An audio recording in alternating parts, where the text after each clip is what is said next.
આજનો આપણો આ ગ્રેવિટેશન ચેપ્ટરનો આપણો આ 5મો લેક્ચર છે દોસ્તો। 4 લેક્ચર આપણે ભણી ચૂક્યા છે। એની અંદર છેલ્લા લેક્ચરમાં ગુરુત્વ પ્રવેગ પૃથ્વીની સપાટીથી જેમ તમે હાઈટ ઉપર જાઓ, ડેપ્થમાં જાઓ, પૃથ્વીની ઊંડાઈ ઉપર તમે જાઓ, એમ ગુરુત્વ પ્રવેગ કેવી રીતે બદલાય એની ચર્ચા કરી હતી। અને પૃથ્વીના પરિભ્રમણને કારણે ગુરુત્વ પ્રવેગ કેવી રીતે ચેન્જ થાય, અક્ષાંશ ઉપર અક્ષાંશ સાથે કેવી રીતે બદલાય, વિષુવવૃત્તીય પ્રદેશ પાસે અને ધ્રુવ પ્રદેશ પાસે ગુરુત્વ પ્રવેગ કેટલું મળે, બધી જ ચર્ચા કરી ચૂક્યા છીએ દોસ્તો।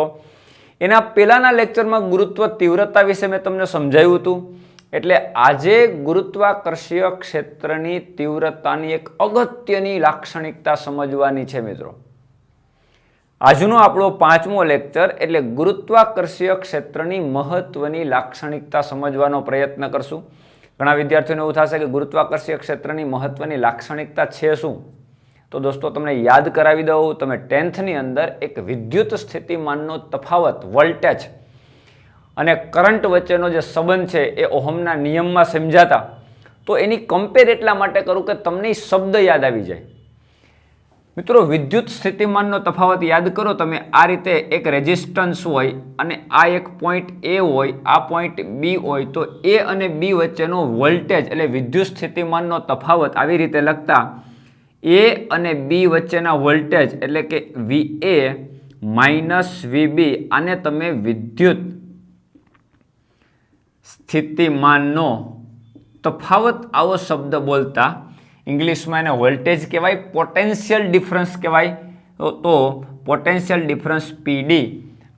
આ શબ્દ યાદ કરાવું છું તમને। કયો શબ્દ મારે તમને લઈ જવાનો છે મિત્રો? સ્થિતિમાન ઉપર લઈ જવાનું છે।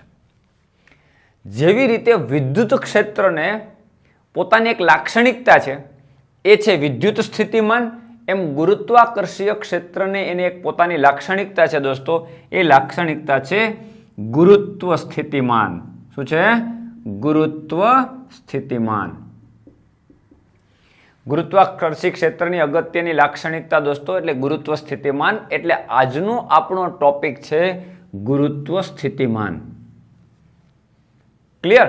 તો આપણે ગુરુત્વ સ્થિતિમાનને સમજવાનો પ્રયત્ન કરીએ।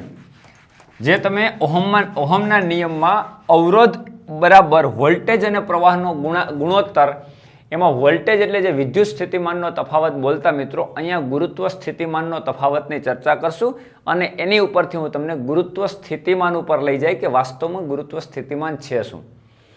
વ્યવસ્થિત આપણે સમજવાનો પ્રયત્ન કરશું, એક એક વસ્તુ સમજવાનો પ્રયત્ન કરશું દોસ્તો। અને થિયરી પૂરી થાય પછી એને રિલેટેડ કેવા પ્રકારના ક્વેશ્ચન્સ પૂછાય એ પણ તમને સમજાવીશ મિત્રો। ગુરુત્વ સ્થિતિમાન તમારી NCERTમાં ગુરુત્વ સ્થિતિ ઉર્જા ટોપિક આપ્યો છે। ગુરુત્વ સ્થિતિમાન આવો ટોપિક નથી, પણ ગુરુત્વ સ્થિતિ ઉર્જાની અંદર ગુરુત્વ સ્થિતિમાન વિશે થોડું ઘણું સમજાવ્યું છે। પણ જો તમારે ડીપમાં ગુરુત્વ સ્થિતિમાન સમજવું હોય તો મિત્રો આજે તમારા લેક્ચર ભરવો પડશે અને આ લેક્ચર પૂરો થયા પછી કેવા પ્રકારના ક્વેશ્ચન્સ પૂછાય એ પણ તમારે કન્ડક્ટ કરવો પડશે। ક્લિયર? તો આપણે ગુરુત્વ સ્થિતિમાન સમજવાનો પ્રયત્ન કરીએ। આજનો ટોપિક આપણો છે ગુરુત્વ સ્થિતિમાન, ગ્રેવિટેશનલ પોટેન્શિયલ। આજનો આપણો ટોપિક છે ગ્રેવિટેશનલ પોટેન્શિયલ, ગુરુત્વ સ્થિતિમાન। પહેલા હું તમને જેવી રીતે 10મા ધોરણની અંદર તમે વોલ્ટેજ ભણી ગયા, વિદ્યુત સ્થિતિમાનનો તફાવત, પોટેન્શિયલ ડિફરન્સ, એના સંદર્ભમાં પહેલા હું પોટેન્શિયલ ડિફરન્સ સમજાવીશ અને પછી પોટેન્શિયલ સમજાવવાનો પ્રયત્ન કરીશ મિત્રો। પોટેન્શિયલ ડિફરન્સ એટલે તમે આવું કંઈક ભણી ગયા હોય તો વેલ એન્ડ ગુડ, જો તમને યાદ હોય તો વેલ એન્ડ ગુડ, બાકી હું સમજાવી દઉં છું કે ધારો કે તમારી પાસે આવા બે પોઈન્ટ છે A અને B। હવે તમે અહીંયા A પોઈન્ટ ઉપર કે B પોઈન્ટ ઉપર તમને ઠીક લાગે ત્યાં, દાખલા તરીકે તમે A પોઈન્ટ ઉપર એક M દળનો પદાર્થ મૂક્યો છે અને આ M દળના પદાર્થને કોઈ એક્સટર્નલ ફોર્સ દ્વારા તમે અહીંયા લઈ આવો છો B પોઈન્ટ આગળ, બાહ્ય બળ દ્વારા, એટલે કે કોઈ એક્સટર્નલ ફોર્સ દ્વારા તમે M દળના કોણને A થી B સુધી લઈ જાઓ છો। તો મિત્રો અહીંયા એક્સટર્નલ ફોર્સ આની ઉપર કંઈક કાર્ય કરશે। એટલે કોઈ પણ M દળના પદાર્થને A થી B બિંદુ સુધી લઈ આવવા માટે કરવું પડતું કાર્ય, એટલે હું લખી નાખું અહીંયા WA to B। અહીં હું A પછી એરો મારીને B લખું છું, એનો મતલબ થાય કે A થી B સુધી લઈ જવા માટે કરવું પડતું કાર્ય, ડબલ્યુ છે કાર્ય, પછી હું સફિક્સમાં એ ટુ બી લખું છું, રાઈટ. આ કાર્ય અને જે તે પદાર્થનું દળ એમ આ બંનેનો મિત્રો ગુણોત્તર લ્યો તો એને કહેવાય એ અને બી વચ્ચેનો વિદ્યુત સ્થિતિમાનનો તફાવત, પણ અંતિમ માઇનસ પ્રારંભિક કરવાનું. તમે એ થી ક્યાં ગયા? બી. તો બી નું વિદ્યુત સ્થિતિમાન વીબી માઇનસ વીએ. આ રીતે એ અને બી વચ્ચેનો વિદ્યુત સ્થિતિમાનનો તફાવત, અંતિમ માઇનસ પ્રારંભિક વિદ્યુત સ્થિતિમાન, આ બંનેનો તફાવત લેવાનો. આ તમારું પોટેન્શિયલ ડિફરન્સ થયું. કેટલું થશે? તો કે જ્યાંથી તમે ઉપડ્યા અને જ્યાં પહોંચ્યા એટલે એ થી બી સુધી લઈ આવવા માટે કણ ઉપર અથવા તો એમ દળના પદાર્થ ઉપર જે કાર્ય કરવું પડ્યું, કાર્ય અને દળનો ગુણોત્તર, એને કહેવાય difference, potential difference. Clear? One by one આપણે સમજવાનો પ્રયત્ન કરશું. જેટલું તમને, આ તમારા માટે એક નવો ટોપિક છે, આ તમારા માટે ગુરુત્વ સ્થિતિમાં એક નવી વાત છે, તો સમજતા મિત્રો કદાચ થોડી વાર લાગે તો જરાય ચિંતા ના કરતા. એના પ્રકારના આપણે એમસીક્યુ લેશું, કેવા પ્રકારના ક્વેશ્ચન્સ પૂછાઈ લેશું, એટલે ઓટોમેટિક તમારા મગજની અંદર બેસી જશે. ક્લિયર દોસ્તો? આ મેં તમને શું સમજાવ્યું કે કોઈ એક પદાર્થને, એમ દળના પદાર્થને એક જગ્યાએથી બીજી જગ્યામાં લઈ જવા માટે કરવું પડતું કાર્ય અને એ પદાર્થના દળનો તમે ગુણોત્તર લ્યો તો અંતિમ માઇનસ પ્રારંભિક લખો અને પોટેન્શિયલ ડિફરન્સ લખો, વીબી માઇનસ વીએ. આ થઈ ગયો તમારો ગુરુત્વ સ્થિતિમાનનો તફાવત. હવે ગુરુત્વ શબ્દ છે એ પદાર્થના દળ ઉપર આધારિત છે. બધાને વિદ્યાર્થી મિત્રોને ખબર છે કે ગુરુત્વાકર્ષીય બળ પદાર્થના દળને કારણે છે, વિદ્યુતીય બળ પદાર્થના ચાર્જને કારણે હોય, વિદ્યુત ભારને કારણે હોય. દાખલા તરીકે એક પોઝિટિવ ચાર્જ છે તો એની આસપાસ વિદ્યુત ક્ષેત્ર રચે અને વિદ્યુત ક્ષેત્રને કારણે એની ઉપર બળ લાગતું હોય અને એ આસપાસ વિદ્યુત ક્ષેત્ર રચે, રાઈટ. એમ દળ ધરાવતો પદાર્થ પોતાની આસપાસ ગુરુત્વ ક્ષેત્ર રચે. તો અત્યારે મેં જે તમને સમજાવ્યું પોટેન્શિયલ ડિફરન્સ છે. હવે આપણે સમજવાનો પ્રયત્ન કરીએ ગુરુત્વ પોટેન્શિયલ ડિફરન્સ, એટલે કે ગુરુત્વ સ્થિતિમાન, ગ્રેવિટેશનલ પોટેન્શિયલ ડિફરન્સ સમજવાનો પ્રયત્ન કરીએ અને એની ઉપરથી તમને હું ગ્રેવિટેશનલ પોટેન્શિયલ ઉપર લઈ જાઉં. મિત્રો, કોઈ પણ બિંદુનું ગુરુત્વ સ્થિતિમાન સમજવા માટે તમારે એક રેફરન્સ પોઈન્ટ અથવા તો એક સંદર્ભ બિંદુ ધ્યાનમાં રાખવું પડે. હું એક એક્ઝામ્પલ આપું કે કોઈ પણ એક વ્યક્તિ કેટલો દૂર છે, કોઈ પણ એક વ્યક્તિ તમારા કેટલો દૂર છે, તો તમે એક રેફરન્સ પોઈન્ટ આપશો કે ભાઈ મારાથી કેટલો દૂર છે, કે અહીંયા મારી પાસે જે વ્યક્તિ ઊભો છે એનાથી કેટલો દૂર છે, કે સામે એક વસ્તુ પડી એનાથી કેટલો દૂર છે. તો તમે કોઈને કોઈ એક રેફરન્સ પોઈન્ટ ઉપાડો છો. મિત્રો, આ જ રીતે ગુરુત્વ સ્થિતિમાન સમજવા માટે આપણે એક રેફરન્સ પોઈન્ટ કે સંદર્ભ બિંદુ ઉપાડવું પડશે. હંમેશા કોઈ પણ વસ્તુનું સ્થાન જેમ બીજાની સાપેક્ષમાં હોય એમ ગુરુત્વ સ્થિતિમાને તમારે બીજાની સાપેક્ષમાં ગણતરી કરવી પડે. કોઈ એક પર્ટિક્યુલર પોઈન્ટનું એમનેમ વિધાઉટ સાપેક્ષ એટલે કે નિરપેક્ષ ગુરુત્વ સ્થિતિમાન શોધવું શક્ય નથી. મિત્રો, હું શું કહું છું, એકની સાપેક્ષમાં કમ્પેરિઝન કરવાની છે બીજાની. તો સમજો, ધારો કે આ એક એ પોઈન્ટ છે, સમજો આ એ પોઈન્ટ છે એટલે કે એક બિંદુ છે. ક્લિયર? અને હું એક બીજો રેફરન્સ પોઈન્ટ લઉં છું, એને બી કેવું કંઈ નામ નથી આપતો, પણ મિત્રો અહીંથી ખૂબ મોટા અંતરે આવી એક ધારણા કરું અને એને ઇન્ફિનિટિવ ડિસ્ટન્સ કહી દઉં. અહીંથી ઇન્ફિનિટિવ ડિસ્ટન્સ કહી દઉં.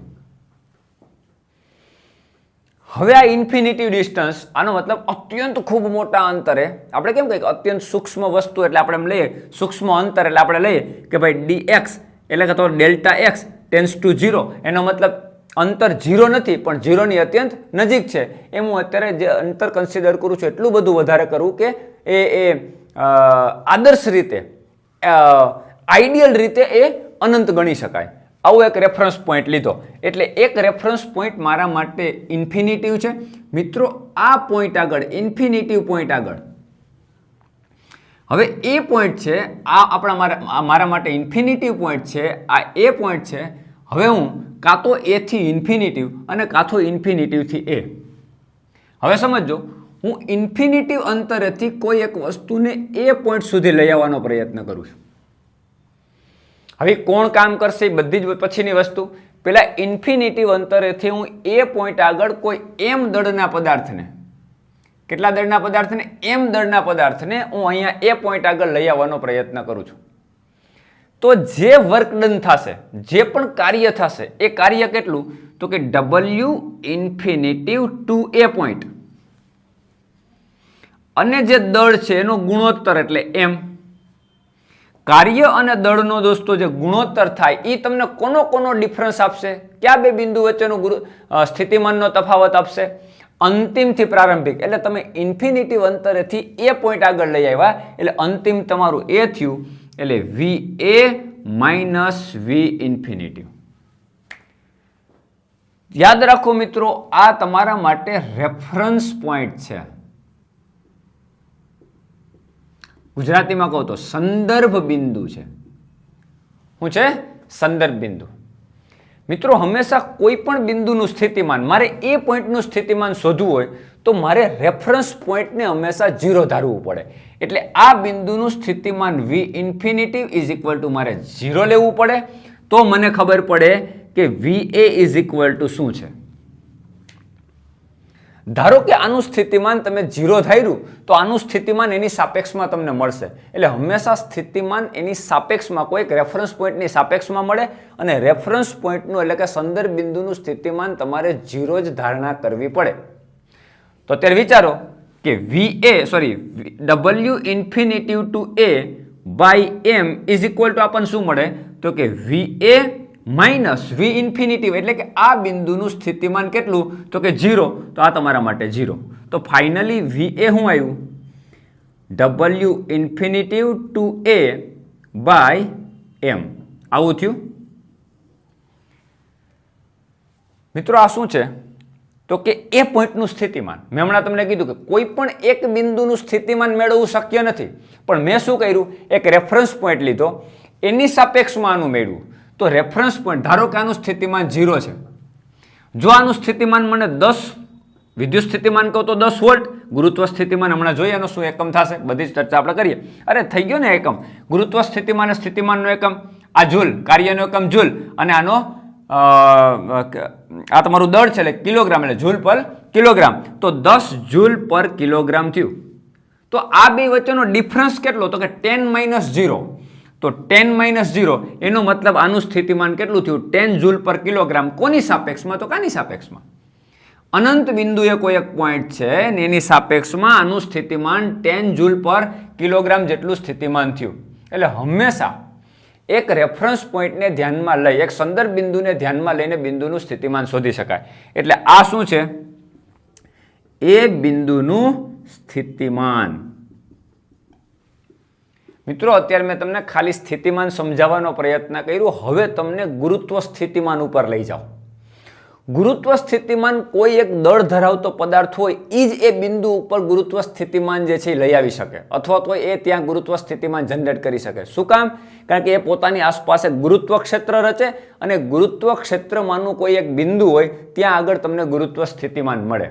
તો હવે આપણે એવી ધારણા કરીએ કે આપણી પૃથ્વી છે. મિત્રો, આ વસ્તુ મગજમાં રાખજો. સ્થિતિમાન શબ્દનો અર્થ સમજાવવાનો પ્રયત્ન હતો મારો. હવે આપણે ગુરુત્વ સ્થિતિમાન ઉપર જઈએ.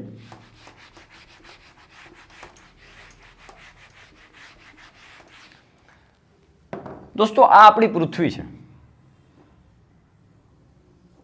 રાઈટ? જેની રેડિયસ RE છે, જેનું દળ ME છે. હવે એની આસપાસ, પોતાની આસપાસ દળને કારણે ગુરુત્વાકર્ષીય ક્ષેત્ર ઉત્પન્ન કરે છે, જે આપણને ખ્યાલ છે, જે ભણી ગયા ચેપ્ટરના 4 લેક્ચરમાં. હવે આ ક્ષેત્રમાંનું કોઈ એક મેં બિંદુ વિચાર્યું. ફોર એક્ઝામ્પલ, આ એ પોઈન્ટ,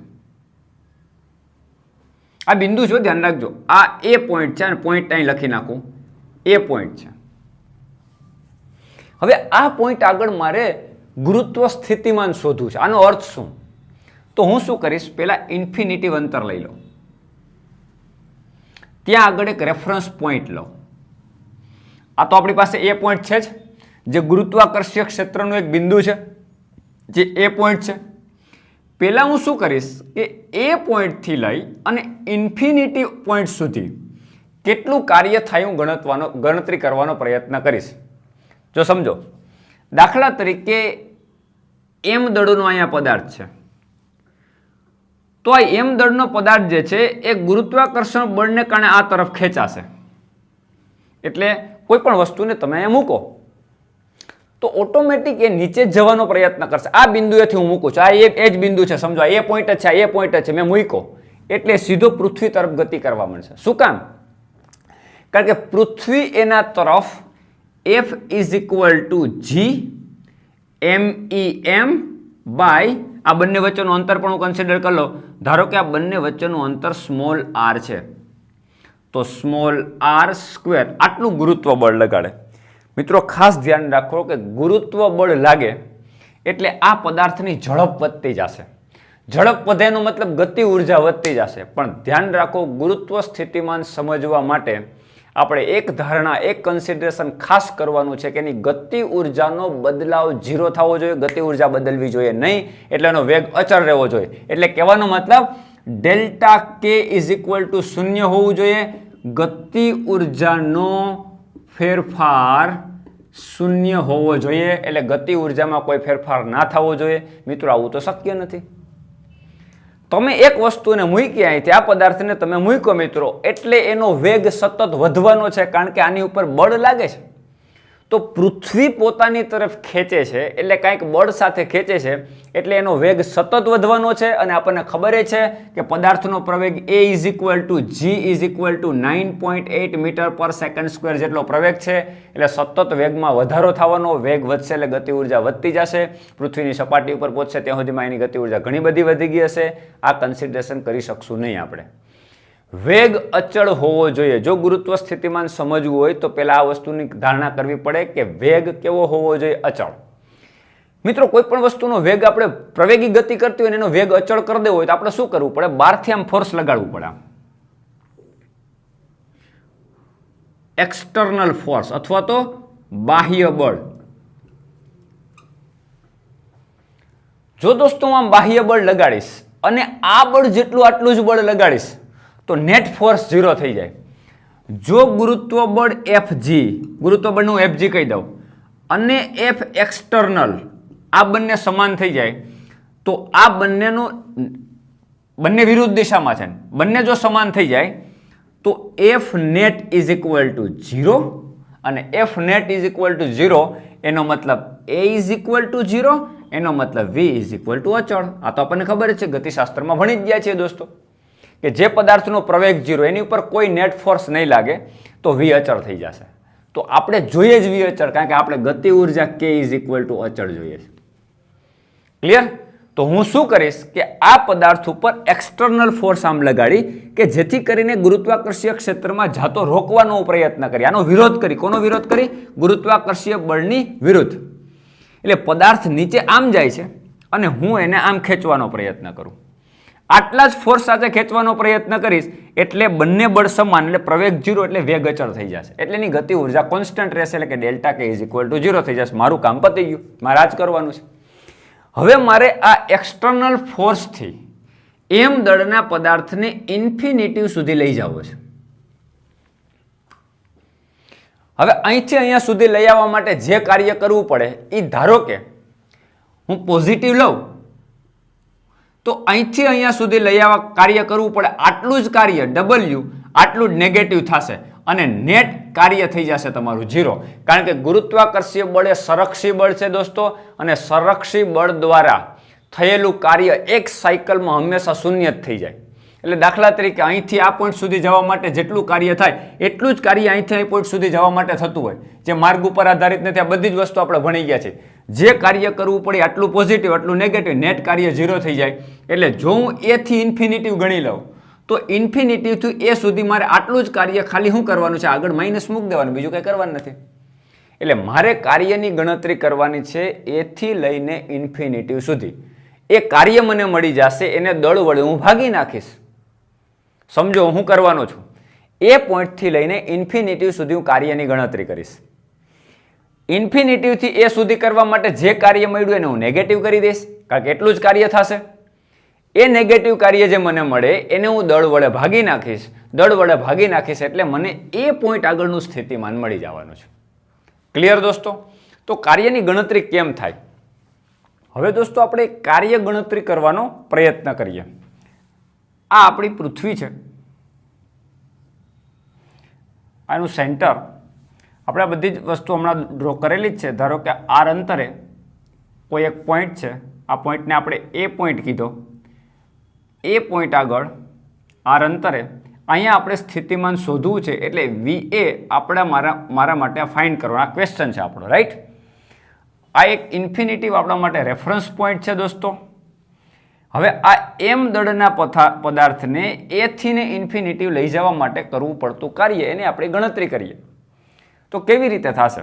જો સમજો, આ પદાર્થ જે રીતે અહીંયા હશે તો આર અંતરે છે, એના બદલે અંતર જો પૃથ્વીથી જેમ વધશે એમ આપણને ખબર છે ગુરુત્વ બળની અસર ઘટતી જાય, ગુરુત્વાકર્ષીય બળ બદલાતું જાય. એટલે ધારો કે ફોર એક્ઝામ્પલ આ પદાર્થ અહીંયા છે, અત્યારે આ એમ દળનો પદાર્થ અહીંયા છે, પોઈન્ટ એ છે, સમજો અહીંયા તમને રાઉન્ડ કરી આ પોઈન્ટ ખાલી બતાવો, આ પોઈન્ટ એ છે, ત્યાં એમ દળનો એક પદાર્થ છે, રાઈટ. એને મારે ઇન્ફિનિટિવ અંતરે લઈ જવો છે. તો દોસ્તો તમે જેમ જેમ આગળ જશો ગુરુત્વ બળની અસર તો ઘટતી જવાની છે, અંતર સાથે ગુરુત્વાકર્ષી બળ બદલાતું જવાનું છે. ફોર એક્ઝામ્પલ ધારો કે અહીંયા એમ દળનો કોઈ પદાર્થ છે, તો આની ઉપર જે ગુરુત્વ બળ લાગે, ધારો કે એમ દળનો પદાર્થ અહીંથી એક્સ જેટલા અંતરે છે ફોર એક્ઝામ્પલ, તો એક્સ અંતરે ગુરુત્વાકર્ષીય બળ આ પૃથ્વી આને કેટલા બળ સાથે ખેંચશે?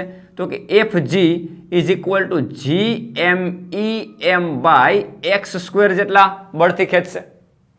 તો આ પદાર્થ ઉપર તમે આટલું જ ફોર્સ જો વિરુદ્ધ દિશામાં લગાડો, એફ બાહ્ય બળ એક્સટર્નલ ફોર્સ, તો જ આની ઉપર લાગતું નેટ ફોર્સ 0 થાય. અને નેટ ફોર્સ 0 થશે તો જ આ પદાર્થ છે એ પોતે પૃથ્વી ઉપર જે જાય છે, આને તો આમ એક્સટર્નલ ફોર્સ દ્વારા આપણે ખેંચવાનો પ્રયત્ન કરીએ કે પૃથ્વી તરફ જે ગતિ કરે છે ત્યારે એનો વેગ અચળતો જ રહેશે, નહીંતર સતત એનો વેગ વધતો જશે. આ વાત આપણે ચર્ચા કરી.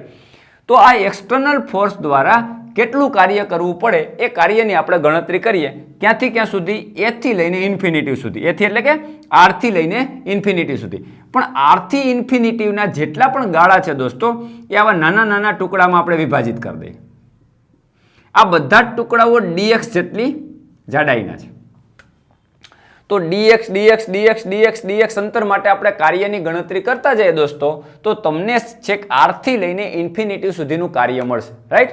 તો કાર્યની ગણતરી, કાર્ય બરાબર શું થાય મિત્રો? તમને બધા ભણી ગયા છો. ડબલ્યુ ઇઝ ઇક્વલ ટુ, અત્યારે હું નાનું સૂક્ષ્મ કાર્યની ગણતરી કરું, કેટલું અંતર કાપવા માટે? ડીએક્સ જેટલું અંતર કાપવા માટે સૂક્ષ્મ કાર્યની ગણતરી કરું છું. DW is equal to integration, sorry, DW is equal to F dot DX થશે. હવે એફ એટલે આપણા માટે એફ એક્સટર્નલ, જેટલું ફોર્સ આવો એટલું જ એક્સટર્નલ ફોર્સ હશે, એના માટે જ કાર્યની ગણતરી કરવાની છે. તો કાર્ય એફ, ઘણા લોકો એવું કહેશે કે ભાઈ આ ફોર્સ ને આ ફોર્સ સરખો થઈ જાય તો પદાર્થ સ્થિર, ગતિ કરવાનો કોઈ પ્રશ્ન જ નથી. પણ મિત્રો અહીંયા એ સમજવાનું છે કે આના કરતા આ ફોર્સ સેજ પણ વધુ આપશો, સેજ પણ, એટલે આ વસ્તુ ગતિ કરવાનું સ્ટાર્ટ કરી દેશે, રાઈટ. અને જો આ વસ્તુ ગતિ કરતી હશે તો આટલું ફોર્સ આ દિશામાં લગાડશો તો નેટ ફોર્સ 0 થઈ જશે, તો એ વેગ અચળ ગતિ જાળવી રાખશે. એટલે સેજ બળ વધારે આપીએ એને આપણે ધ્યાનમાં લેતા નથી, કન્સિડર કરતા નથી. એટલે એફ એક્સટર્નલ તમારે આટલું જ ફોર્સ ગણવાનું છે, GMM અપોન એક્સ સ્ક્વેર.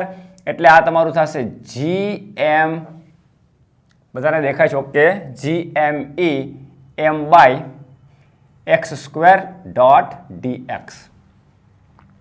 હવે બંને બાજુ ઇન્ટિગ્રેશન કરી લે. Integration DW is equal to, મિત્રો આ ઇન્ટિગ્રેશન કરી પણ લિમિટ શું રાખીશ? મારે અહીંથી અહીં સુધી જવું છે. આ અંતર મારા માટે R અને આ અંતર મારા માટે ઇન્ફિનિટિવ, એટલે મારી લિમિટ થશે R to infinitive GME M by X square DX, right. આને આગળ વધારીએ તો GMEM આ બધું અચળ હોય દોસ્તો. ગ્રેવિટેશનલ કોન્સ્ટન્ટ ક્યારેય બદલાય નહીં. પદાર્થનું દળ, પૃથ્વીનું દળ બદલાતું નથી અને પદાર્થ આગળ વધતા એનું દળ બદલાતું નથી. તો GMEM કોન્સ્ટન્ટ રહેશે. Integration R to infinitive 1 by X square DX આવશે. અને આપણને બધાને ખબર છે કે 1 બાય એક્સ સ્ક્વેરનું સંકલન થાય -1 બાય એક્સ, તો ફાઇનલી શું આવશે? GMEM ઇન્ટિગ્રેશન -1 બાય એક્સ થશે. આનું 1 બાય એક્સ સ્ક્વેરનું ક્યાંથી ક્યાં સુધી? R થી ઇન્ફિનિટિવ. ક્લિયર દોસ્તો? હજી બધાને ખબર ના પડતી તો r² નું ઇન્ટિગ્રેશન -1/x કયા નિયમ પ્રમાણે થાય?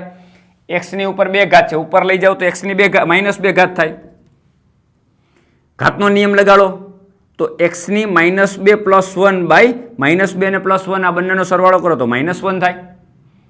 ઘાતનો નિયમ x² હોય તો આપણે x³/3 લખીએ, રાઈટ? તો એ જ રીતે તમે -1 ઘાત હોય તેમાં એક +1 કરવાની, એટલે આ તમારો જવાબ આવે x ની -1 ઘાત અને છેદમાં -1 બચ્યું. તો આને કેમ લખાય? માઇનસ x ને છેદમાં લઈ જાઓ તો 1/x થઈ જાય ને. તો x⁻² નું સંકલન -1/x એટલે કે 1/x² નું સંકલન -1/x. લિમિટ મૂકીએ મિત્રો, g(m)(e)(m) લિમિટ મૂકીએ. પેલા અપર લિમિટ મૂકવાની એટલે 1/∞ એટલે -1/∞. -1/∞ વચ્ચે માઇનસ આવશે, પછી પાછું માઇનસ છે જ એટલે માઇનસ માઇનસ પ્લસ થઈ જાય અને પછી લિમિટ મૂકશું r એટલે 1/r. આપણને સંકલનમાં ખબર છે પેલા અપર લિમિટ મૂકવાની, વચ્ચે માઇનસ કરવાનું, પણ અહીંયા ઓલરેડી માઇનસ છે એટલે માઇનસ માઇનસ પ્લસ અને પછી x ની જગ્યા ઉપર આપણે r મૂકશું એટલે 1/r. મિત્રો 1/∞ એટલે એનો જવાબ 0 થશે. એટલે ફાઇનલી તમારું કાર્યની ગણતરી આવી g(m)(e)(m)/r. હવે આ કાર્ય આપણને ક્યાંથી ક્યાં સુધી મળ્યું? તો કે એ પોઈન્ટથી લઈને ઇન્ફિનિટી સુધી, a ટુ ઇન્ફિનિટી. મેં હમણાં જ તમને કીધું આપણે કરવાનું શું છે? a થી ઇન્ફિનિટી સુધી કાર્ય ગણશું. પાછું ઇન્ફિનિટીથી એટલું જ કાર્ય થાય પણ નેગેટિવ, એટલે મારે જો કાર્ય આમ લખવું હોય ઇન્ફિનિટી ટુ a તો આ કાર્ય થશે માઇનસ આટલું જ. કેટલું? g(m)(e)(m)/r.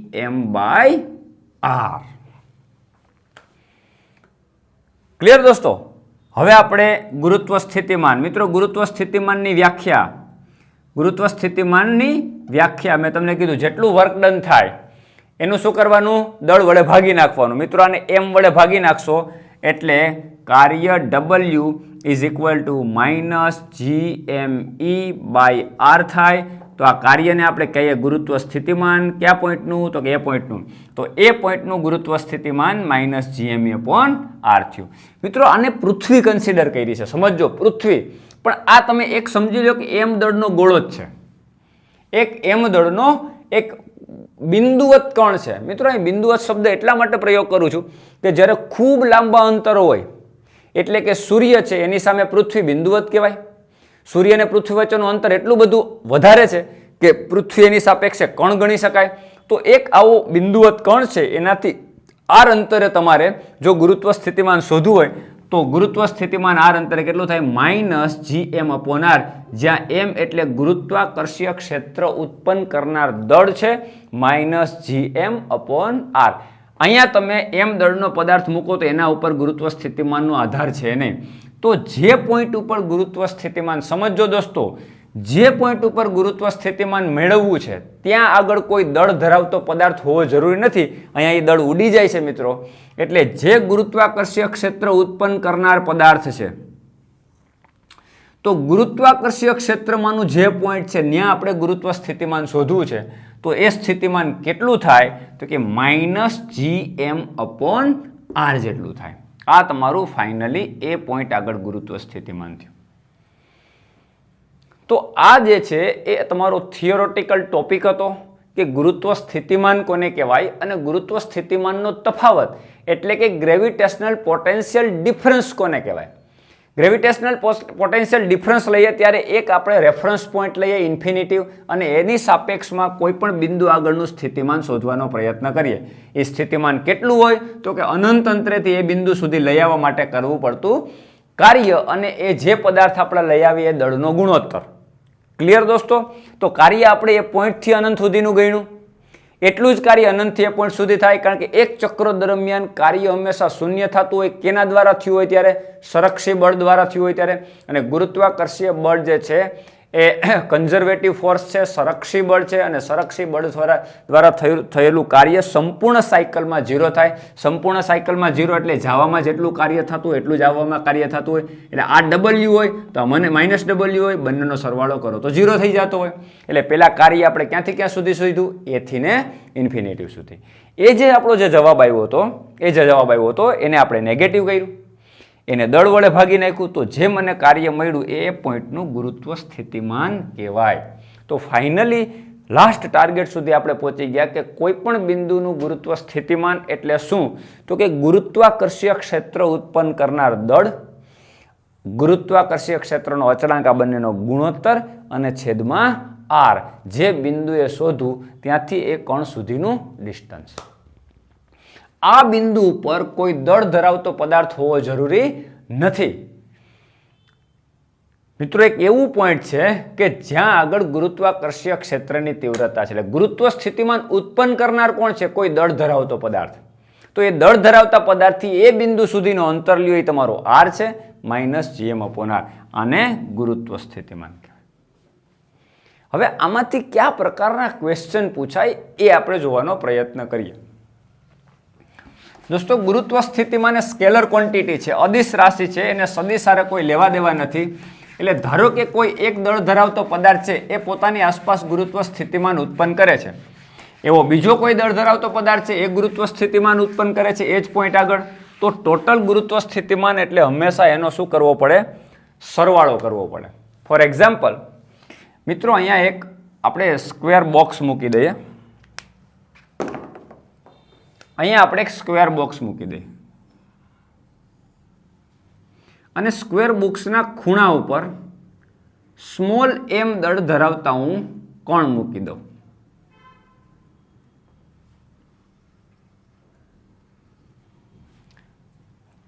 અને આ જે બાજુનું માપ છે એ છે ફોર એક્ઝામ્પલ. હવે મને એમ કહેવામાં આવે કે આ સ્ક્વેર બોક્સની બરોબર સેન્ટરમાં ગુરુત્વ સ્થિતિમાન શોધો. આ મારો ક્વેશ્ચન છે. ક્યાં આગળ? આ પોઈન્ટ આગળ, અને આ પોઈન્ટને O કહી દઉં. તો દોસ્તો, તમને બધાને ખબર છે કે આ A હોય, આ A હોય તો આ કેટલું થાય? √2a થાય ને? આ વિકર્ણ કેટલાનો થાય? √2a. પાયથાગોરસના નિયમ પ્રમાણે આ કાટકોણ ત્રિકોણ થઈ ગયો. આ A હોય, આ A હોય તો આ √2a હોય. આપણને ખબર છે a² + a² અંડર રૂટની અંદર એટલે 2a², આનું રૂટ એટલે √2a. તો સેન્ટરથી લઈ અને આ દળ સુધી અંતર કેટલું થાય? તો કે √2a નું અડધું એટલે √2a/2 કરો. તો √2 અહીંથી કેન્સલ થઈ જાય એટલે a/√2 થઈ જાય. મિત્રો 2 એટલે 2 √2 કહેવાય ને, √2 કેન્સલ એટલે a/√2 થઈ જાય. મિત્રો આનો મતલબ થયો કે આ ડિસ્ટન્સ તમારું a/√2 ક્યાંથી? 0 થી લઈ O થી લઈને m સુધી. તો આ બિંદુ આગળ ગુરુત્વ સ્થિતિમાન ઉત્પન્ન કરનાર કયા દળ? તો કે આ છે, આ છે, આ છે ને આ છે. તો ચારેયને કારણે કુલ ગુરુત્વ સ્થિતિમાન કેટલું થાય? v1 + v2 + v3 + v4. હવે આ સદિશ રાશિ તો છે નહીં દોસ્તો, એટલે આપણે સદિશ સરવાળો તો કરવાનો નથી, સીધો જ સરવાળો કરી દેવાનો છે. તો ગુરુત્વ સ્થિતિમાન આ પોઈન્ટ આગળ, આ O પોઈન્ટ આગળ આ દળને કારણે કેટલું? તો એનું સૂત્ર -gm/r એટલે આ બંને વચ્ચેનું અંતર, આ પોઈન્ટથી ગુરુત્વાકર્ષીય ક્ષેત્ર ઉત્પન્ન કરનાર જે દળ છે ત્યાં સુધીનું ડિસ્ટન્સ a/√2 એટલે a/√2. તો આને કારણે આ ડિસ્ટન્સ સેમ જ છે, આને કારણે આ ડિસ્ટન્સ સેમ જ છે, આને કારણે આ ડિસ્ટન્સ સેમ જ છે. બધા ડિસ્ટન્સ સેમ છે મિત્રો, એટલે ×4. આપણે 4 વખત કરવાનું છે. -gm/a/√2, -gm/√2, -gm/, 4 વખત એટલે ×4. તો ફાઇનલી જે મારો આન્સર આવે એ √2 ઉપર જશે એટલે કેટલું થશે? -4√2 gm/a. આટલો આન્સર આવશે. તો આ તમારું ગુરુત્વ સ્થિતિમાન થયું. ક્યાં પોઈન્ટ આગળ? તો કે O પોઈન્ટ આગળ 1, 2, 3 અને ચારેય દળને કારણે ગુરુત્વ સ્થિતિમાન આ પોઈન્ટ ઉપર કેટલું? તો કે -4√2 gm/a. ક્લિયર દોસ્તો? તો આવી કોઈ પણ સિસ્ટમ આપી શકે. ધારો કે આ ત્રિકોણ આપે, અહીંયા એક દળ મૂક્યો, અહીંયા એક દળ મૂક્યો, અહીંયા દળ મૂક્યો અને આના મધ્યગાઉ ઉપર છેદે જ્યાં ત્યાં મેળવવાનું કીધું. તો આ m દળ, આ m દળ, આ m દળ. તો અહીંથી જેટલું ડિસ્ટન્સ હોય એટલું જ અહીંથી હોય, એટલું જ અહીંથી હોય. તો તમારે ખાલી આ એક જ ડિસ્ટન્સ મેળવવાનું છે. સમજાય દોસ્તો? અને આ ડિસ્ટન્સ આપણને સારી રીતે મેળવતા આવડે. ધારો કે આ સમબાજુ ત્રિકોણ કીધો તો આ 60 નો એંગલ હોય તો આ 30 નો એંગલ હોય. લઘુકોણની સામેની બાજુ એટલે કર્ણનો સાઇન ઘટક થાય, એટલે આ કર્ણનો સાઇન ઘટક થાય, આ કર્ણનો કોસ ઘટક થાય. પણ સમબાજુ ત્રિકોણ હોય, ધારો કે આ એ માપ હોય તો સમબાજુ ત્રિકોણની અંદર આ a/2 થાય, આ a/2 થાય. આ a/2 છે, આ 60 ડિગ્રી સોરી આ 30 ડિગ્રી છે, તો આ ખૂણા ઉપરથી તમે આ કર્ણો મેળવી શકો સરળતાથી. તો આ તમને ડિસ્ટન્સ મળી ગયું, આ ડિસ્ટન્સ મળી ગયું, તો તમારે કરવાનું છે -g આ m બાય આ ડિસ્ટન્સ r કેટલી વાર 3 વાર એટલે મલ્ટીપ્લાય બાય 3 r મેળવ્યું જે કિંમત આવે મૂકી દો. આ થઈ ગયું તમારું આ પોઈન્ટ ઉપરનું ગુરુત્વ સ્થિતિમાન. તો દોસ્તો કોઈ પણ આવી સિસ્ટમ તમને આપે એક્ઝામમાં તો ગુરુત્વ સ્થિતિમાન તમે સરળતાથી મેળવી શકો છો. કોઈ પણ સિસ્ટમ આપે તો આ તમે ગુરુત્વ સ્થિતિમાન સરળતાથી મેળવી શકો. ક્લિયર દોસ્તો? તો આજનો જે આપણો લેક્ચર હતો મિત્રો એ ગુરુત્વ સ્થિતિમાન હતો. આજનો લેક્ચર હતો ગુરુત્વ સ્થિતિમાન. હવે ગુરુત્વ સ્થિતિમાન ઉપરથી હજી બધાને ફરીથી એક વખત કહી દઉં, ગુરુત્વ સ્થિતિમાન કોઈ પણ બિંદુ આગળ એટલે v = -gm/r, જ્યાં r એટલે જે પોઈન્ટ આગળ ગુરુત્વ સ્થિતિમાન શોધવું ત્યાંથી ગુરુત્વાકર્ષીય ક્ષેત્ર ઉત્પન્ન કરનાર પદાર્થ, જે બિંદુવત પદાર્થ ધારવાનો છે, ત્યાંથી આ ડિસ્ટન્સ છે g અને m છે તમારા માટે ગુરુત્વાકર્ષીય ક્ષેત્ર ઉત્પન્ન કરનાર દળ છે. આ તમારું થઈ ગયું ગુરુત્વ સ્થિતિમાન જે તે પોઈન્ટ આગળ. તો કોઈ પણ પોઈન્ટ આગળ ગુરુત્વ સ્થિતિમાન શોધવા માટે આ પ્રકારે કેલ્ક્યુલેશન કરી શકાય. આવી સિસ્ટમ આપી, આવી સિસ્ટમ આપી, પછી એક લાઇનની અંદર 3 દળ મૂક્યા હોય, એક અહીંયા મૂક્યો, એક અહીંયા મૂક્યો, અને આ પોઈન્ટ આગળ સ્થિતિમાન મેળવવાનું કીધું તો અહીંથી એક અંતર લીધું, એક અંતર અહીંથી લીધું, એક અંતર અહીં લીધું, બધાને શું કરી દીધો? સરવાળો કરી દીધો. આવી કોઈ પણ સિસ્ટમ આપે પણ એ ધ્યાન રાખવાનું છે કે એ જે પદાર્થ છે એને આપણે બિંદુવત કણ ધારીને ચાલશું તો જ ચાલશે. પછી બીજી કોઈ સિસ્ટમ હોય, ફોર એક્ઝામ્પલ આવી કોઈ રિંગ હોય તો રિંગ માટે ગુરુત્વ સ્થિતિમાન એટલું થશે નહીં. એના માટે ગુરુત્વ સ્થિતિમાન અલગથી ગણતરી કરવી પડે, નાના દળ ધારી અને ગણતરી કરવી પડે ગુરુત્વ સ્થિતિમાન કેટલું થાય. આ જે માત્ર ને માત્ર બિંદુવત કણ માટે જ કન્સિડર કરી શકાય, રિંગ માટે કન્સિડર કરી શકાય નહીં. ક્લિયર દોસ્તો? તો રિંગ માટે હશે તો પણ કેવી રીતે એ જ્યારે આપણે પ્રેક્ટિસ માટે MCQ ગણશું ત્યારે એની બધી ચર્ચાઓ સાથે લઈ લેશું, એટલે કાંઈ ચિંતા કરવાની જરૂર નથી. મિત્રો તો આજના લેક્ચરમાં અહીંયા સુધી રાખશું. નેક્સ્ટ લેક્ચરની અંદર આપણે આ ચેપ્ટરને કન્ટિન્યુ કરશું. Have a good day.